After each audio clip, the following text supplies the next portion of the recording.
Halo guys, balik lagi dalam channel gua.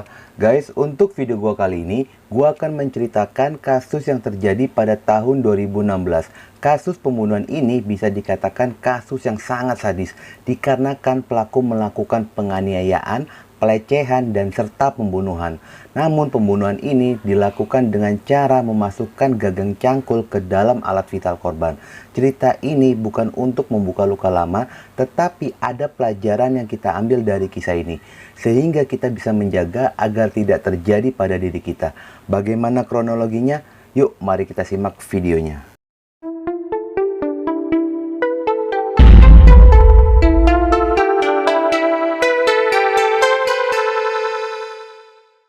Sebelum kita mulai ke kronologi kasusnya, gua ingin sedikit bercerita tentang profil dan latar belakang dari korban dan para pelaku pembunuhan tersebut.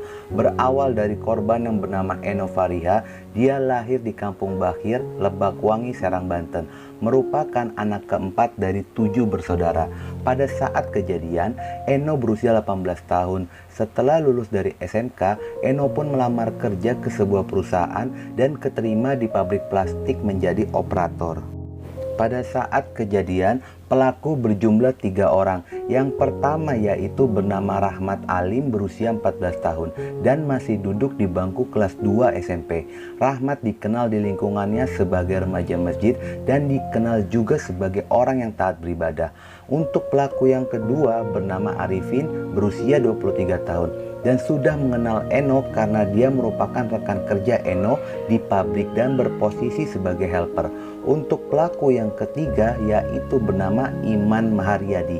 Dia merupakan pemuda yang tinggal di sekitaran mes yang dihuni oleh Eno dan Arifin. Semua ini terjadi berawal dari perkenalan Eno dan Rahmat di sosial media.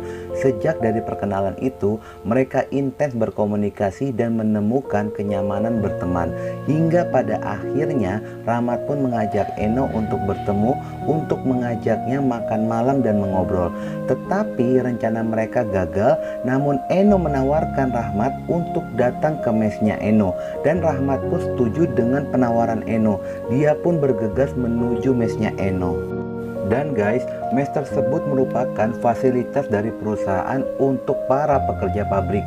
Mes itu berbentuk letter U yang sebelah kanan diperuntukkan untuk pekerja laki-laki dan sebelah kiri untuk pekerja perempuan. Sebenarnya ada peraturan dilarang membawa tamu selain penghuni mes. Namun karena mes tersebut tidak dijaga khusus oleh security, tampaknya peraturan tersebut sering dilanggar oleh penghuni mes. Setibanya Rahmat di mes itu, Rahmat pun segera masuk ke dalam dan Eno pun sudah menunggu Rahmat di dalam kamar mesnya. Pada malam itu mereka berbincang-bincang dan lalu dalam pengakuan Rahmat, mereka sempat bercumbu mesra. Namun ketika Rahmat mengajak Eno untuk berkencan, Eno menolak dengan alasan dia takut hamil. Mendapatkan penolakan tersebut, Rahmat dengan rasa yang kesal segera keluar dari kamar Eno. Namun guys, Rahmat tidak langsung pulang ke rumahnya.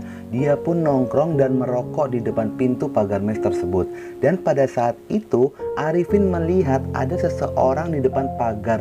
Dengan penuh rasa curiga, Arifin menghampiri Rahmat dan bertanya sedang apa di sini. Dan Rahmat pun menjelaskan jika dia baru saja bertemu dengan seorang wanita yang bernama Indah yang tinggal di dalam mes tersebut. Namun mendapatkan nama Indah terdengar asing bagi Arifin, dikarenakan penghuni mes wanita tidak ada yang bernama Indah. Pada saat dalam obrolan itu tidak sengaja melintaslah Imam menggunakan motor lalu menyapa, dan Arifin pun menjelaskan jika Rahmat masuk ke dalam mes dan bertemu dengan Indah. Setelah terjadi percakapan 3 pemuda itu, akhirnya mereka pun mengecek ke kamarnya yang dimaksud oleh Rahmat. Dan ternyata di kamar tersebut merupakan kamarnya Eno. Jadi pada saat di sosial media itu, Eno menggunakan nama samaran sebagai Indah. Setelah ketiga pemuda itu berada di dalam kamarnya Eno, kondisi pintu kamar Eno tidak terkunci. Dan pada saat itu Eno sudah tidur namun dengan menggunakan tentok. Melihat Eno dalam kondisi tidur, entah apa yang ada dalam pikiran mereka, Imam pun langsung membekap mulut Eno menggunakan bantal. Lalu Imam menyuruh Rahmat mengambil pisau Padahal guys, mereka ini baru saja mengenal, tetapi Rahmat pun menuruti perintahnya Imam dan dia pun segera keluar mencari pisau. Mungkin karena Rahmat bukan penghuni mes tersebut, dia tidak berhasil mendapatkan pisau dan Rahmat kembali dengan membawa sebuah cangkul yang dia ambil dari sekitaran mes. Dan pada saat menunggu Rahmat kembali ke dalam kamar dengan membawa pisau, Imam sempat melukai wajahnya Eno dengan menggunakan garpu yang dia bawa. Sementara guys, untuk Arifin yang merupakan rekan kerjanya Eno, melihat Eno diperlakukan seperti itu, dia bukan menolong tetapi malah mengambil kesempatan untuk memperkaos Eno. Setelah Rahmat kembali ke dalam kamar dengan membawa cangkul, Arifin pun menyuruh Rahmat agar mencangkul Eno. Dan guys, untuk kedua kalinya Rahmat pun menuruti perintah Arifin. Dia langsung mencangkul wajah sebelah kanannya Eno hingga beberapa kali. Melihat Eno berlumuran darah, entah kenapa Rahmat tiba-tiba keluar dari kamarnya Eno. Namun guys, beberapa saat kemudian Rahmat kembali lagi dan langsung mengangkat baju Eno serta menggigit payudara Eno sebelah kiri. Namun pada saat itu Eno masih dalam kondisi bernafas, dan melihat hal itu Arifin menyuruh Rahmat untuk memasukkan gagang cangkul ke dalam alat vitalnya Eno. Dan Rahmat pun melakukan itu dan menekan serta menendang hingga gagang cangkul tersebut 90% masuk ke dalam tubuhnya Eno hingga mencapai rongga dadanya Eno. Guys, kalian bisa bayangkan gagang cangkul itu ukurannya sangat panjang dan besar. Pasti butuh tenaga ekstra untuk bisa memasukkan gagang tersebut hingga mencapai rongga dadanya Eno. Gua nggak bisa kebayang gimana rasa sakitnya yang dirasakan oleh Eno. Memang manusia ini sakit semua, gila.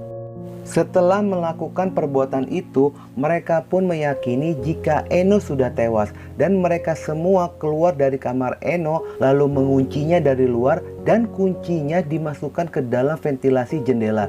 Setelah itu mereka bertiga membersihkan diri di kamar mandi mes dan pulang ke rumah masing-masing seperti tidak terjadi apa-apa. Hingga 2 hari lamanya mayat Eno ditemukan oleh penghuni mes karena jenazah Eno sudah mengeluarkan bau tidak sedap. Setelah penemuan itu, polisi pun segera datang untuk melakukan evakuasi dan investigasi.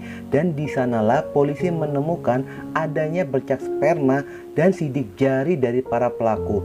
Dari penemuan itu, polisi pun berhasil mengidentifikasi para pelaku pembunuhan tersebut dan segera melakukan penangkapan.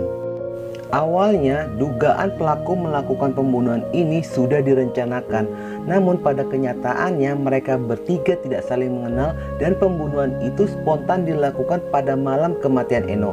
Hasil dari interogasi polisi, ketiga pelaku memiliki motif yang berbeda pada saat melakukan pembunuhan itu. Motif yang pertama adalah motifnya Rahmat Alim, yaitu dia merasa kesal karena Eno telah membohonginya menggunakan nama Indah sebagai samaran pada saat berkenalan di sosial media. Dan dia pun merasa kesal pada saat meminta berkencan namun ditolak oleh Eno. Dan motif kedua adalah motifnya Arifin, yaitu dia sudah lama menyimpan rasa dendam dan sakit hati kepada Eno karena dia selalu dihina dengan dikatakan hitam dan jelek. Untuk motif yang ketiga yaitu motifnya dari Iman. Iman merasa kecewa dan sakit hati kepada Eno karena Iman menyimpan rasa suka kepada Eno dan pernah meminta nomor HP-nya. Namun ketika Iman mengirimkan SMS kepada Eno, Eno tidak menjawab dan merespon SMS-nya Iman.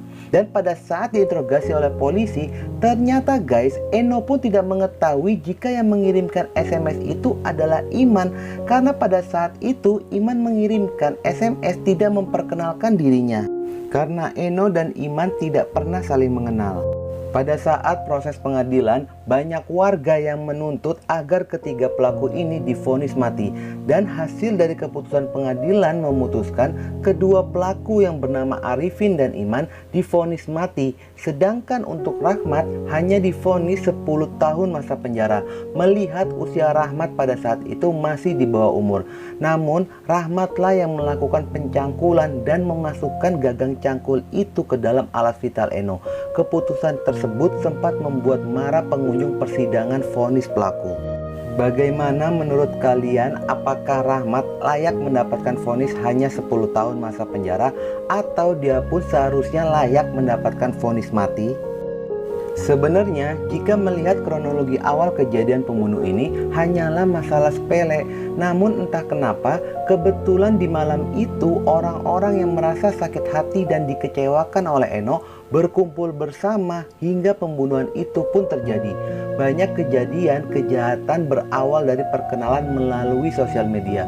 Boleh saja kita berkenalan melalui sosmed, namun sebaiknya lebih berhati-hati karena secara pribadi kita belum mengenal sifat dan karakternya lebih jauh. Oke guys, itulah video gua kali ini. Semoga kalian bisa mengambil pelajaran dari kisah ini dan tetap menjaga protokol kesehatan. Jangan lupa ikuti terus video gua. Oke?